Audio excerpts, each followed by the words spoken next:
माझी बायको वाढली तिने मला 5,000 लाकडा दिले नाही कुणी बॉडीने कुठल्या बॉडीनं सहाय्या काय चेअरमन शिवानंद पाटील साहेब ना हा. व्हाईस चेअरमन कोण आहे खरात साहेब हा त्यांनी तुम्हाला दखल घेतली आहे काहीच तुमची नाही हा 3 लेखा बनून मी बाहेर खातोय हातानं करून खातोय 3 पोरं मला बाहेर काढले माझी मला पेन्शन नाही का पेन्शन आहे की मग किती 2,500 त्याच काय भागेल माझं आता कारखान्याकडे येणं बाकी किती आहे माझं 240 होतं मग थोडं मला दिले मी नाही म्हणत नाही बंधूंनो, विचार करण्याच्या गोष्टी आहेत.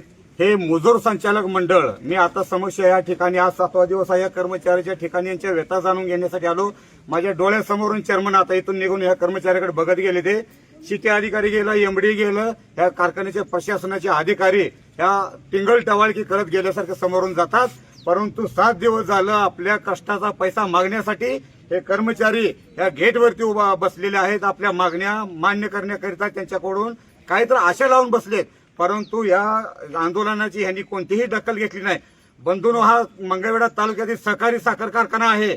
वादळ वारं सुटलंय, पाऊस आलाय, एखाद्या माणसानं झाडाला मिठी मारावं तसं या संचालक मंडळाने या दामाजी कारखाना संस्थेला मिठी मारलेली आहे आणि जगामध्ये बाहेर सांगते की मी होतो म्हणून हे झाड वाचलंय. ह्या एकदम खोटं बोल पण रेटून बोल या नीतीचा अवलंब हे संचालक मंडळ करत आहे. 94 कोटी रुपये जर मिळून या कामगारांना या गेटवरती बसावं लागत असेल तर यापेक्षा कोणतंही दुर्भाग्य आमच्या या तालुक्यात असू शकत नाही.